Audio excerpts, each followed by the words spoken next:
Address resolution protocol spoofing. What is it? Well, basically, in a normal communication, a target may wish to connect to either a gateway or a server, and to do so, they would need to know the IP address and also the MAC address of the intended destination.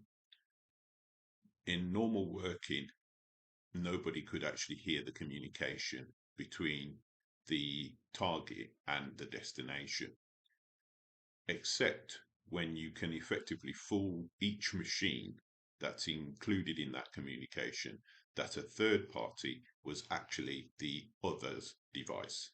So, for instance, in this example, we've got Alice trying to connect to the postal worker, and that would be the normal communication.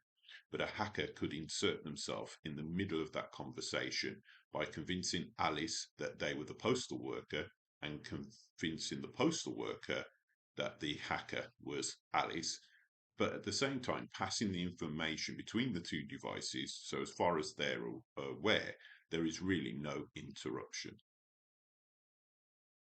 So before doing this in the practical, the first thing, as always, when using Kali Linux as a pen testing operating system, is that we need to update and install all the necessary tools.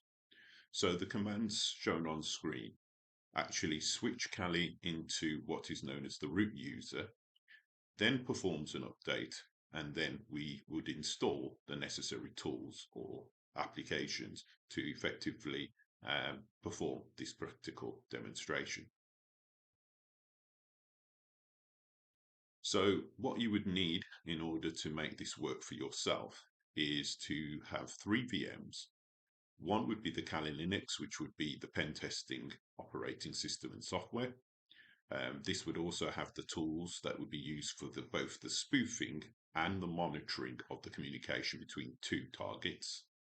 You'd need a Windows or Linux as the victim, so you'd have another VM set up with either Windows 10, as in this case, or you could have Linux, Ubuntu, or any other operating system as the victim. And then we have a server, which is Metasploitable 2, which effectively is the victim's original destination.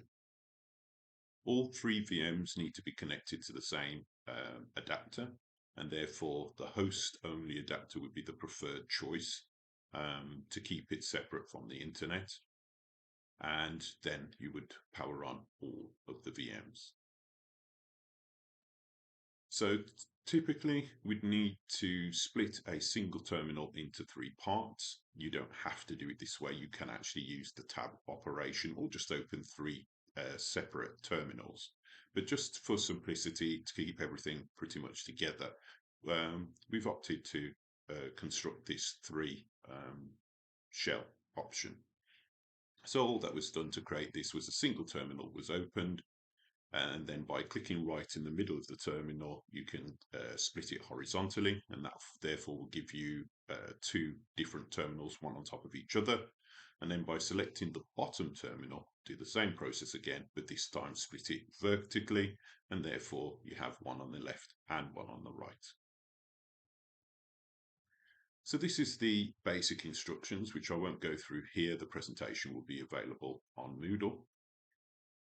But the basic idea is that you would discover all the devices, the targets that you're aiming for, and then by using the ARP Spoof command, you would effectively convince each device that you were their destination or the other party in the communication. And you can see this in the middle of the instructions there. We'd also need to set a flag within Kali to allow traffic to pass between the 2 channels. Therefore, it would appear to each other that there was no other party in the midst of that communication that can actually reach their intended target. So we're going to perform this task now. And as you can see, what I've got here is, first of all, I've got Kali Linux at the top, here on the left-hand side, and on the right, I've got Metasploitable 2 running as the server, and here we've got Windows 10, and Windows 10 is running a Chrome browser, and the Chrome browser is actually communicating directly with the server, so we can actually see that there is a web page here.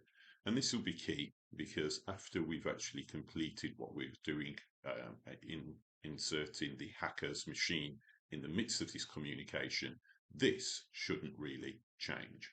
So we'll refresh it as we go through, just so you can see what is happening at each stage. So taking it that we've already done all the necessary updates for Kali Linux, the primary thing is at the moment we're in as a user, and I need to switch this to the root. So I'm going to do sudo and then put in the password, and there we go. I am now the root user. From here, I can now click right, and I should be able to split horizontally, and that will then give us 2 windows. And if I do the same again down here and do it vertically, I should now have a separate window left and right. So I can do the same again here. I can do sudo -i on that side, and sudo -i on that side. And there we go. We're now ready to begin. So normally the first thing that we would do here is we would actually do a net discover. But even before that, we'd probably do a if config, just so we can work out, first of all, the adapters and also what IP subnet we're working in. So if I just scroll to the top here,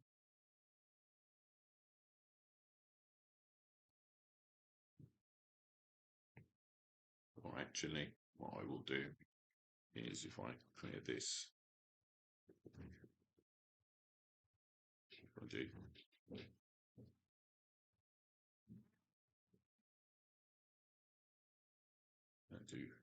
-i for the interface, should actually just get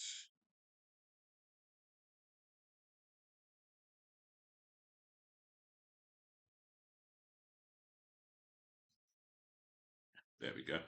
And you can see that I've got a subnet of 192.168.0 and the unique ID of 51. So what I want to do now is go to net discover, and I want to look at that particular subnet, and I want to check a range, 24-bit range, so from 0 to 254, looking for machines in our subnet. So I'm going to press enter now. And give it a couple of minutes, and we should have a list of devices that are available here. So devices that we are actually interested in are actually, if I was to switch to another desktop here, the actual devices that we're interested in, I've already located them, and we have the Windows machine, which is that MAC address there, IP of 20, and the Metasploitable server, which is that IP address there, and equally that MAC address. So we've now got the information we need. So first of all, I'm going to go back to this window, and we need to run ARP Spoof, the actual application, twice. One, so we can convince the victim that we are their server, and the other to convince the server that we are effectively the victim. So we need to run it twice, and we also need to leave it running. Otherwise, what would happen is, if we didn't have them both running, that they would refresh and go back to their default state, and therefore we would be exited from between the communication between these two devices. So I'm going to, first of all, type ARP spoof, and then I'm going to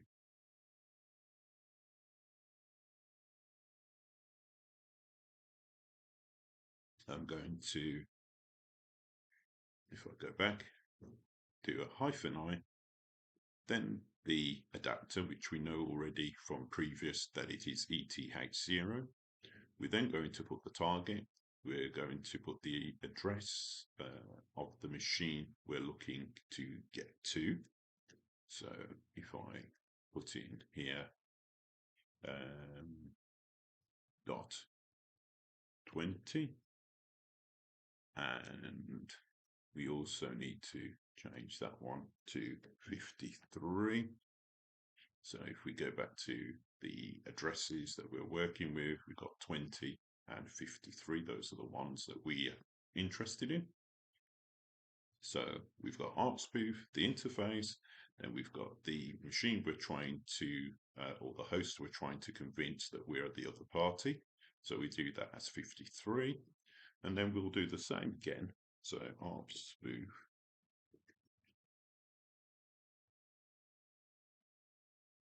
Again, you'll have the interface ET0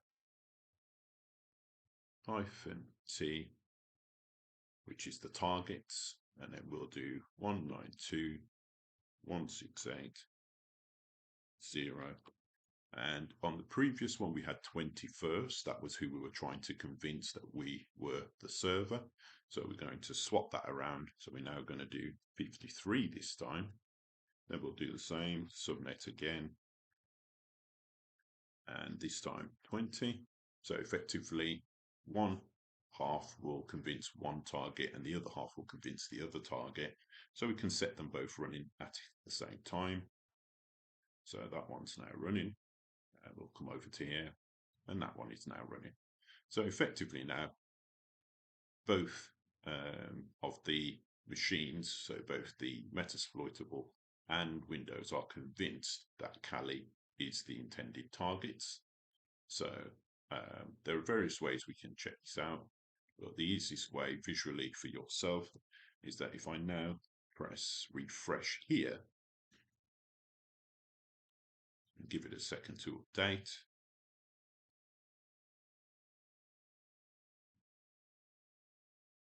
you can see traffic seems to be passing through.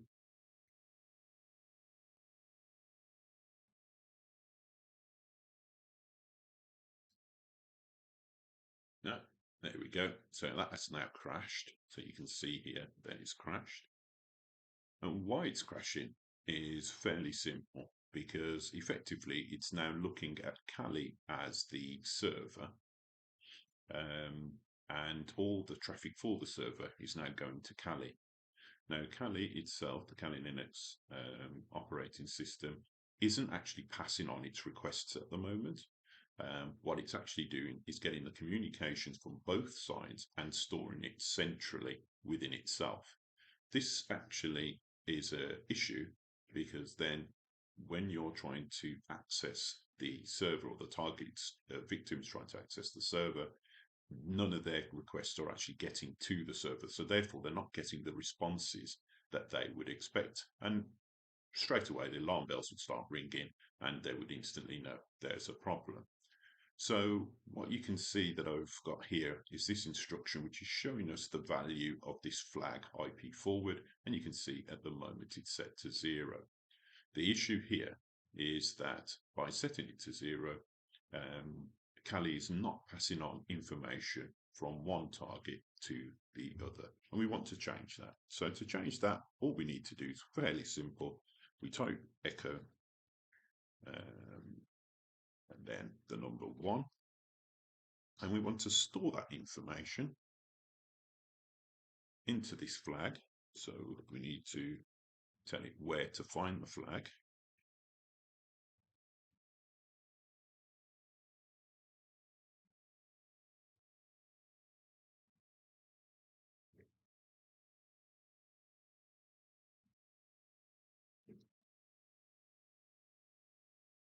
And if we now press enter, that should be done. We shouldn't get any errors. So if I now check the status of that flag, you should now see that it is now 1. So that means all traffic is now passing from one target to the other and vice versa. So if I now come back here and refresh, we now get uninterrupted traffic passing between the target, the victim, and Metasploit at the same time.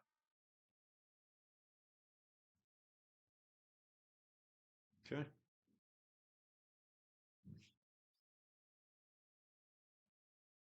So as I said, there are different ways of being able to check the information passing between these two. But simply, we can actually see that the web page is now being accessed by the server, and we can see that the man-in-the-middle attack is now in operation and working effectively. Additionally, what we can also do here is we can actually run a package called Wireshark. Give that a second to run. And we can select the same adapter. And now everything that passes between this machine as the victim and its target, which is the web server, we can now access this information quite easily. If I press again, and you can see as I did that, some information started to appear that we can actually start to see traffic between the two.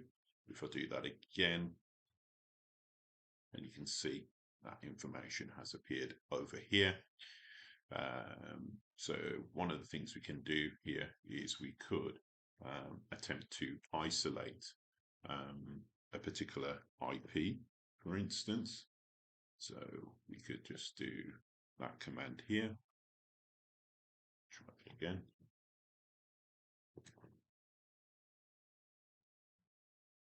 And we can try and get 168 and 0 and 53.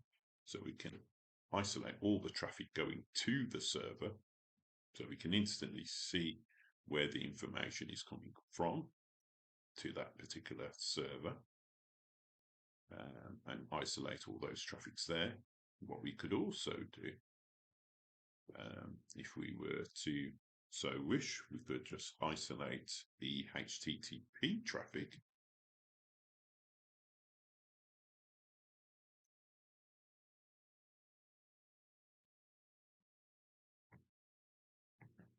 Find the HTTP traffic.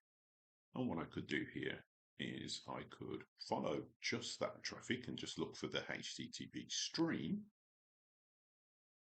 And you could also see now that we can actually see the Metasploitable banner. All the information from the web page is all here. So we're effectively starting to see content that is being generated on the victim's machine. And not only that, we can also see the code behind that as well. So that would show you that ARP spoofing is possible, and the fact that we can insert another machine into the communication of two devices in order that we can then view what the victim is doing. So that concludes what we have planned for today, and I hope you find that helpful.